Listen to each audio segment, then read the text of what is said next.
Assalamualaikum warahmatullahi wabarakatuh. Bismillahirrahmanirrahim. Alhamdulillahirabbil alamin wassalatu wassalamu ala asyrafil anbiya wal mursalin wa ala alihi wa sahbihi ajma'in. Alhamdulillah, bertemu kita lagi dalam program yang dianjurkan oleh Alif Warwick, iaitu Flower Warwick Evening Reminder. Dan kalau ada yang tertanya-tanya kenapa ada suku kata flow dekat depan, dekat belakang, dekat depan were tu, bolehlah tanya saudara Imran. Jadinya terlebih dulu saya nak ucapkan terima kasih kepada pihak Alif Warwick kerana memberikan saya kesempatan untuk memberi sedikit perkongsian pada petang ni. Dan juga saya ingin luaskan sikit tajuk yang telah diberi ataupun yang telah dipostkan dekat Facebook Alif Warwick, iaitu topik yang akan saya kongsikan sedikit pada petang ini adalah musibah dan kesabaran. Tapi more focus on ujian ataupun musibah. Jadinya apa itu musibah? Apa yang dimaksudkan dengan musibah ataupun ujian? Jadinya daripada sudut agama Islam, musibah ini merupakan sesuatu yang terjadi kepada manusia, kepada hamba Allah, yang mana fitrahnya manusia itu tak suka. Jadi sebagai contohnya, kalau rumah kita kena rompak sebagai contoh kan, tak ada orang suka, kita tak suka kan, tak ada orang yang rumah dia kena rompak dia suka. Ataupun contohnya dia kehilangan seseorang, contoh ibu bapanya sebagai contoh telah meninggal dunia, bukan sesuatu yang kita suka, sesuatu yang kita tak harapkan. Jadinya musibah ini ataupun ujian ini terbahagi kepada 3. Dan yang pertama adalah kafarah, iaitu musibah yang ditimpa oleh seorang yang beriman apabila ataupun ketika dia melakukan kejahatan. Dan sebagai contoh, dia ni seorang yang baik, seorang yang beriman, tapi sebagai contoh dia tertimpa musibah, dia aksiden kereta sebagai contohnya.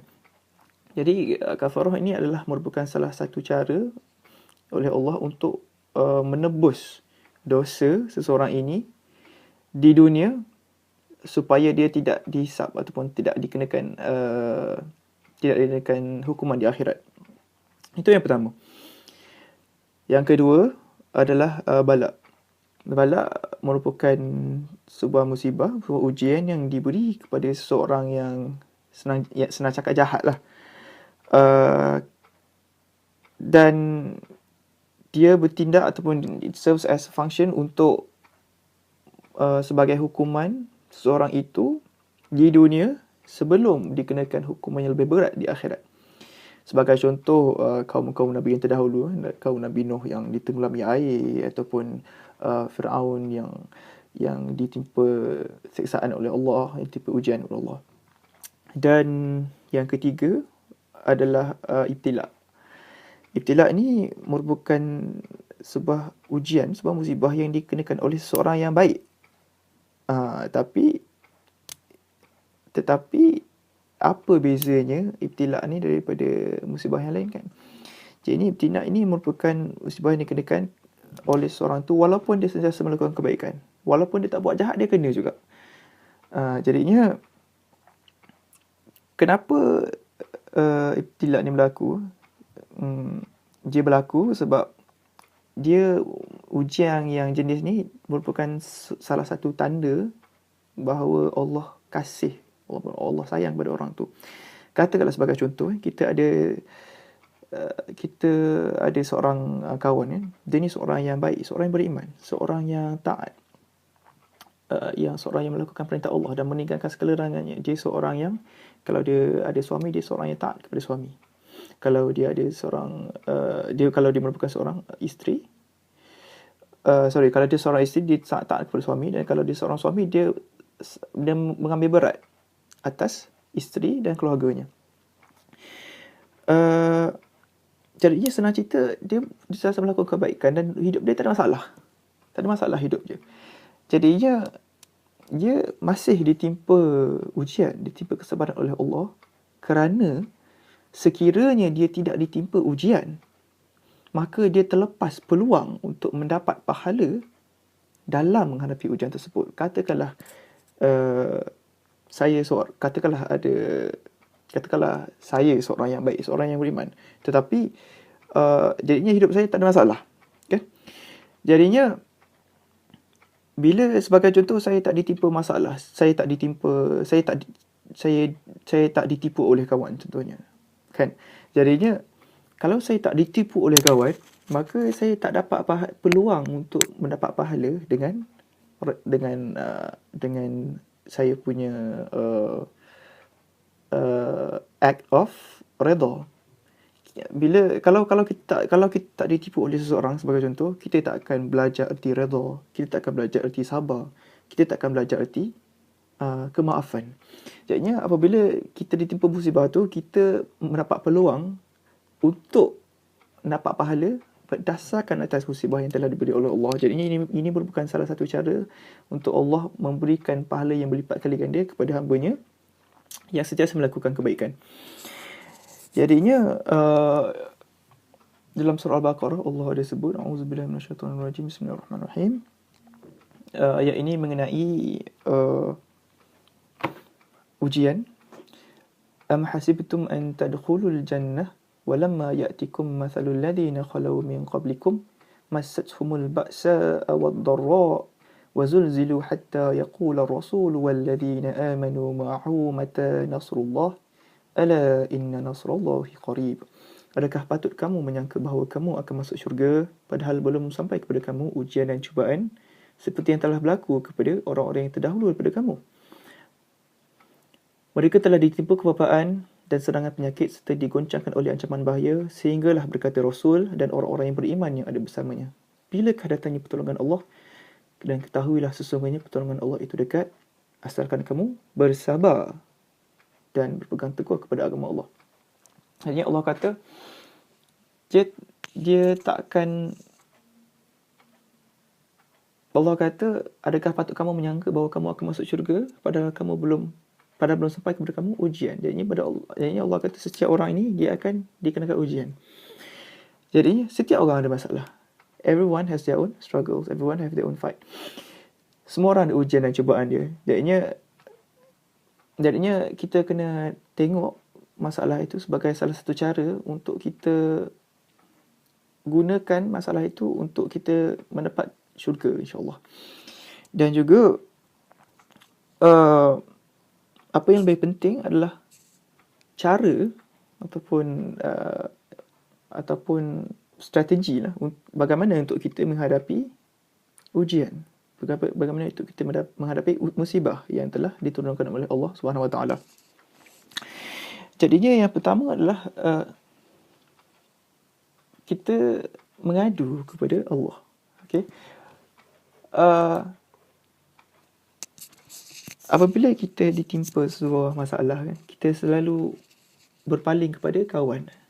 Kita ada masalah, kita cerita dengan kawan. Kita ada masalah, kita cerita dengan cikgu, dengan kaunselor sebagai contoh. Tapi walaupun itu bukan satu yang salah, tapi kita seringkali terlepas pandang bahawa pemilik segala masalah dan juga pemilik segala penyelesaian kepada masalah adalah Allah Subhanahu Wa Taala. Dan setiap hari kita baca surah Al-Fatihah. A'udzubillahi minasyaitonirrajim. Bismillahirrahmanirrahim. Alhamdulillahirabbil alamin. Arrahmanirrahim. Maliki yaumiddin. Iyyaka na'budu wa iyyaka nasta'in. Alhamdulillahirabbil alamin. Segala puji bagi Allah, Tuhan yang memelihara dan mentadbir sekalian alam. Ar-Rahmanir-Rahim, yang Maha Pemurah lagi Maha Mengasihani. Maliki yaumiddin, yang menguasai pemerintahan hari pembalasan. Iyyaka na'budu wa iyyaka nasta'in. Engkaulah sahaja ya Allah yang kami sembah dan kepada Engkaulah sahaja kami meminta pertolongan. Jadinya ayat ini merupakan ayat yang kita baca setiap hari, tapi kadang-kadang kita terlepas pandang. Kepada Allah sahajalah tempat kita meminta pertolongan. Dan juga dalam sebuah ayat yang lain, dalam surah Al-Baqarah, Allah memberi jaminan. Allah memberi jaminan bahawa sekiranya kita berdoa, dia akan memperkenankan doa kita. Allah kata, wa idza sa'alaka 'ibadi 'anni fa inni qarib ujibu da'watad da'i idza da'an falyastajibu li walyu'minu bi la'allahum yarshudun. Al-Baqarah ayat 186. Dan apabila hamba-hambaku bertanya kepadamu mengenai aku, sesungguhnya aku sentiasa hampir kepada mereka. Aku perkenankan permohonan orang yang berdoa apabila ia berdoa kepadaku. Maka hendaklah mereka menyahut seruanku dengan mematuhi perintahku, dan hendaklah mereka beriman kepadaku supaya mereka menjadi baik serta betul. Jadinya ayat ni kata Allah hampir kepada kita dan Allah akan memperkenankan doa apabila kita berdoa kepada dia. Dan hendaklah, tapi dalam Allah kata, hendaklah mereka menyahut seruanku, hendaklah kita menyahut seruan Allah dengan mematuhi perintahnya. InsyaAllah segala doa, segala permohonan yang kita harapkan daripada Allah akan diterima. Jadi itu yang pertama. Kita mengadu kepada Allah, kita menceritakan masalah kita kepada Allah, kita berdoa kepada Allah dari segi spiritually lah, kan. Yang kedua adalah kita kena bersangka baik, kan. Kita kena bersangka baik. Kenapa kita kena bersangka baik? Sebab kita dah belajar apa itu jenis ujian yang jenis ujian yang menimpa, yang telah menimpa bagi kita. Jenis ujian ada 3 kan tadi, iaitu khafarah, balak dan ibtila. Dan sekiranya kita tahu bahawa ujian yang kita terima itu akan membuatkan kita menjadi seorang yang lebih baik. Ujian yang menimpa kita itu membolehkan kita mendapat pahala, then why not? Jadi kita bersangka baik, sebab itu merupakan salah satu cara untuk Allah memberi kita peluang untuk mendapat pahala. Dan dan untuk ibtila itu merupakan salah satu cara untuk Allah menunjukkan tanda kasih dan sayang dia pada kita. Jadi kita kena ingat, tak semestinya bila kita ditimpa ujian tu kita ni dibenci kepada Allah sebagai contoh. Tidak, bukan. Kemudian yang kedua, kita sering lupa bahawa kita ni seorang manusia dan kita tak mengetahui apa yang ada pada masa depan kita. Ayat ni selalu orang sebut, kan? A'udzubillahi minasyaitonirrajim. Wa 'asa an takrahu syai'a wa huwa khairul lakum wa 'asa an tuhibbu syai'a wa huwa syarrul lakum wallahu ya'lamu wa antum la ta'lamun. Dan boleh jadi kamu benci kepada sesuatu padahal ia baik bagi kamu, dan boleh jadi kamu suka kepada sesuatu padahal ia buruk bagi kamu. Dan ingatlah Allah jugalah yang mengetahui sedang kamu tidak mengetahui. Jadinya itu sebab yang kedua kenapa kita kena bersangka baik. Sebab Allah kata boleh jadi apa kita suka tu tak baik untuk kita, kan? Sebagai contoh, kita nak jadi kaya, kita tak ada duit, kita nak kaya. Pada kita kaya tu baguslah, kan? Kita ada duit. Tapi Allah kata tak. Sebagai contoh lah, tak adalah kita kata jadi kaya tu jahat, tapi Allah kata tak. Mungkin ada sebab-sebabnya tersendiri. Mungkin apabila kita kaya, kita lupa kepada mak ayah kita lupa kepada Allah, kita makin jauh kepada Allah. Itu yang kedua. Jadinya ingin saya kongsikan sebuah kisah Ummu Salamah. Ummu Salamah ni dia merupakan isteri kepada Abu Salamah. Abu Salamah ni dulu merupakan saudara sesusuan kepada Nabi Muhammad SAW. Nabi ada ajar sebuah doa kepada Ummu Salamah, dan doanya berbunyi, Inna lillahi wa inna ilaihi raji'un. Allahumma ajurni fi musibati wa akhlif li khairan minha. Inna lillahi wa inna ilaihi raji'un. Sesungguhnya kami adalah kepunyaan Allah dan kepada Allah jugalah kami kembali. Dan yang kedua adalah Allahumma ajurni fi musibati wa akhlif li khairan minha. Ya Allah, berikanlah pahala atas musibah yang menimpaku, dan berikanlah ganti ataupun pengganti kepada aku yang lebih baik daripadanya. Maknanya sekiranya kita ditimpa musibah, katakanlah kita kehilangan orang yang kita sayang sebagai contoh, kita bacakan doa ni sebab apa? kisah di sebalik doa ini adalah apabila suami kepada Ummu Salamah ini meninggal dunia. Ummu Salamah ini amat bersedih. Dia amat bersedih kenapa? Kerana dia amat cintakan suami dia. Dan apabila ada doa ni dan mengatakan berikanlah aku pengganti yang lebih baik daripadanya, Ummu Salamah dia tak dapat fikir siapa yang lebih baik daripada suaminya yang dia tercinta. Dia tak dapat fikir. Jadinya selepas mengamalkan doa ni, tak lama lepas tu beliau dipinang oleh Nabi Muhammad SAW untuk menjadi isteri baginda.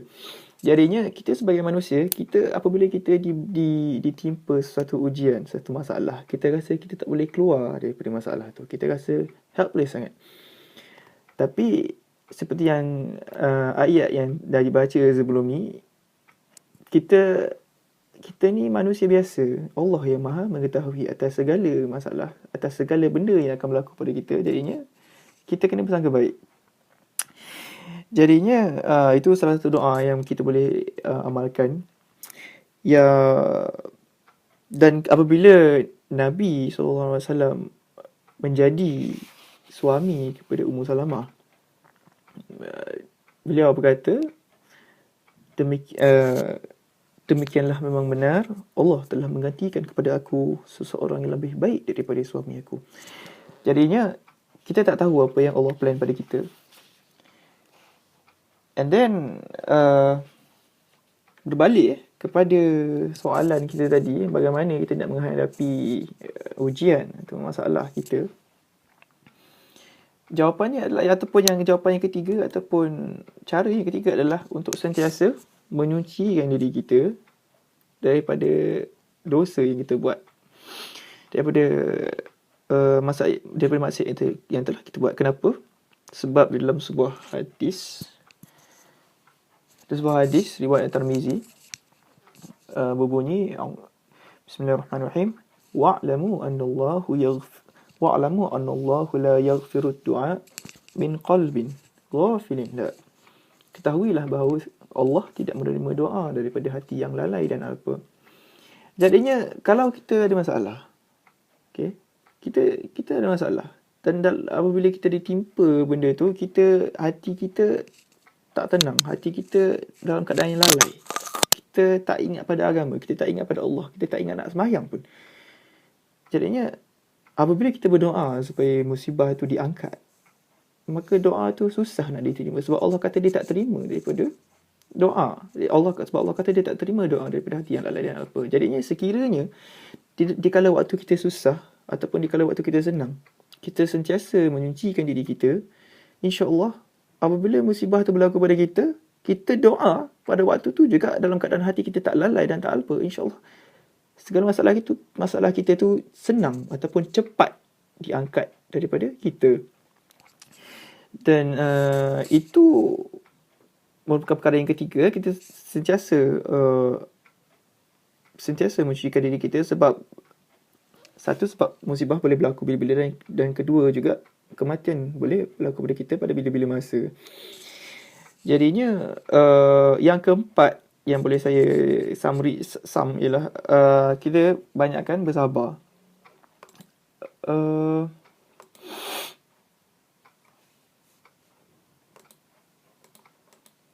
Di dalam surah Al-Baqarah ayat sebentar.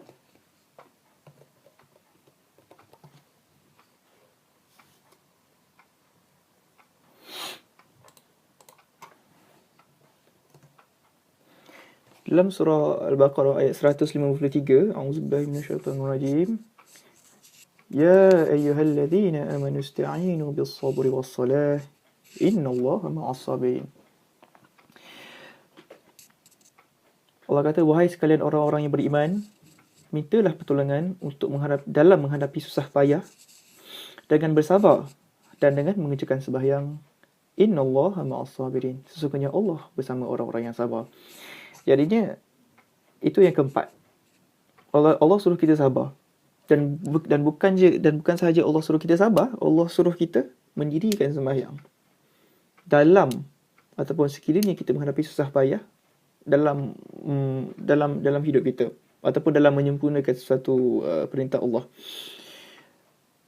Yelah, actually benda ni dia berkait rapat dengan menyucikan diri kita daripada segala dosa atau maksiat yang telah kita buat sebab kita nak minta pertolongan, so kita kena berada dalam keadaan yang bersih. Itu yang keempat, banyakkan bersabar. Dan yang kelima, sebelum poin saya yang terakhir, ialah jangan kita cepat berputus asa.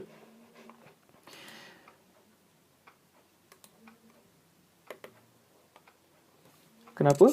Sebab Allah kata, Qul ya ibadiyalladzina asrafu ala anfusihim la taqnatu min rahmatillah innallaha yaghfirudz dzunuba jami'a innahu huwal ghafurur rahim. Katakanlah, wahai Muhammad, wahai hamba-hambaku yang telah melampaui batas terhadap diri mereka sendiri, janganlah kamu berputus asa dari rahmat Allah, kerana sesungguhnya Allah mengampunkan segala dosa, dan sesungguhnya dialah jua yang maha pengampun lagi maha mengasihani. So Allah kata jangan berputus asa dari rahmat Allah kerana Allah mengampunkan segala dosa. Tapi jangan kita ambil dengar ayat ni sebab kita ingat jangan berputus asa sebab kita buat dosa Allah akan ampunkan, kita buat dosa Allah akan ampunkan. Tak, sebab dalam separate ayat Allah kata wa anibu ila rabbikum wa aslimu lahu min qabl ayatiyakumul azabu thumma la tunsarun, dan kembalilah kamu kepada Tuhan kamu dengan bertaubat serta berserah bulat-bulat kepadanya sebelum kamu didatangi azab, kerana sesudah itu kamu tidak akan lagi diberikan pertolongan. So Allah beri warning, Allah beri amaran kepada kita jangan ambil ringan mengenai taubat dan melakukan maksiat berulang kali. Sebab sekiranya selepas kita dah didatangi sebuah azab dan tak ada siapa yang boleh tolong kita selain Allah SWT. Dan akhir sekali, sebelum saya akhiri flower kita pada petang ni adalah, iaitu poin saya yang ke-6, ialah bertawakal. Bertawakal kepada Allah. Kerana apa? Sebab Allah kata kepada Allah sahajalah orang-orang yang beriman itu bertawakal. Jadi setelah kita melakukan segala yang kita terdaya untuk menghadapi cabaran yang diberi oleh Allah, maka tibalah masanya kita untuk bertawakal. Dan bertawakal ni konsepnya seperti biasa, kita dah lakukan yang terbaik. Kita dah melakukan yang terbaik dan kemudian kita serahkan kepada Allah. Maksudnya bukan kita tak buat apa-apa, maksudnya bukanlah kita tak berusaha. Kita dah berusaha dulu, barulah kita bertawakal. Dan juga